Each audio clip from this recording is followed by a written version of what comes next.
I thought it was really a page turner, as they say. It's really sharp, it's really clear, it moves really quickly. It gave me a real sense of the world that these people all live in. And it's not a world that I particularly know, so I thought it was a really accurate representation of the world of lobbying. The fast pace of the dialogue is a real technique. I mean, in life we talk very quickly, if you think about it. We talk very quickly, our thoughts tumble over one another, we kind of interrupt each other, and we understand exactly what people are saying. For some reason, in drama, we tend to slow things down a little bit because we think that things need to be made more clear. It seems odd that when we talk so quickly in life that we have to do that. So to read a script that seems to replicate how people talk in life, and not only that, but working in an industry where fast thinking, fast moving, instant decision making is absolutely vital. It means reading it and seeing the way the characters spoke to one another. Really, I just thought it was really well done, and something that, because of the technical aspect of it, I really wanted to have a go at, to see what you can get away with. Of course, the balance you have to strike between a very complicated issue-based drama like this and the speed of thought and action that the characters have is you have to kind of tread a very fine line between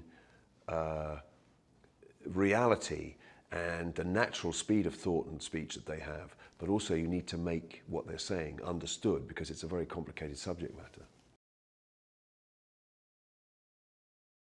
I think the humour will come from the interaction of the characters, the smart, quick thinking of all of those characters in the two different agencies, the two different lobbying firms.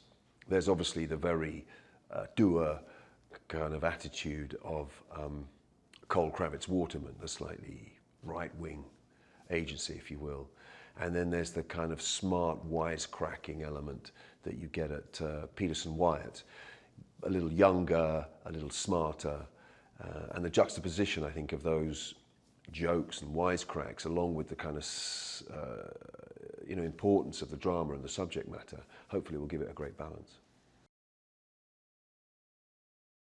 I play a character called Rodolfo Schmidt, who is the head of, or the CEO of Peterson Wyatt, which is the slightly left-wing, more democratic lobbying firm that is trying to get an amendment to the gun law.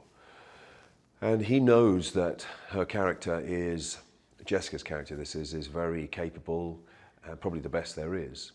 So he's heard that she's pro Heaton Harris, which is the law that they're trying to get passed, and not on the side of the authorities within her lobbying firm. So he goes to woo her and gets her to come over to his side.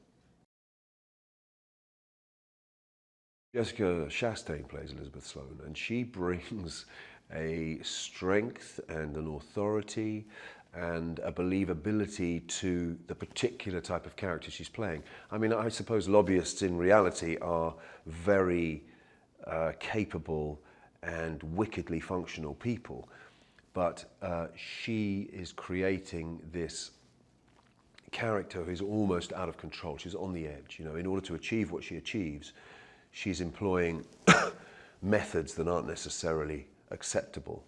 And over the arc of the story, what happens is that you see this very, very efficient woman who, by carrying the burden of having to achieve on her shoulders, is eventually battered down by the establishment and almost wiped clean. Marigold Hotel films means he is capable and he knows exactly how to make a film.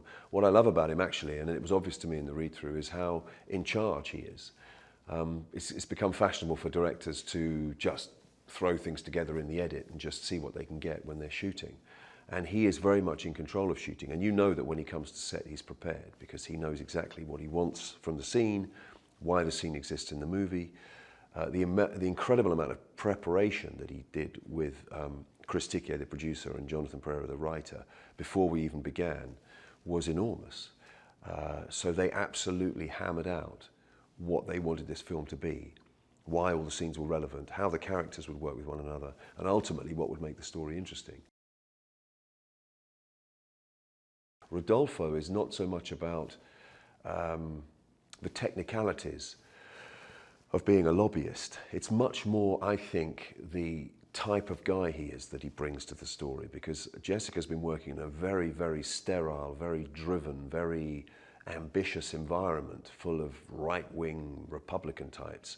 And Rodolfo is the opposite to that. I think he's somebody who is benign, he's very moral, he brings her on board because he admires her techniques, but when she starts to go off the rails, he's the guy that tells her this is unacceptable. He lets her know that the firm has certain standards she can't drop below. So he's a very avuncular presence who I think is something she hasn't been used to. But he kind of winds her up like a little toy and lets her go to see what happens. But when it goes too far, he lets her know. It's almost a thriller. It's like the world of lobbying as portrayed in the film is you never quite know who's got the upper hand. And you're constantly wondering who's powerful, who's winning, and what the next twist or turn is going to be. And Jonathan Pereira, the writer, has written a wonderful story with lots of twists and turns, so you never quite know how it's going to pan out. So it's exciting, and it's a story about which we're all talking at the moment right now.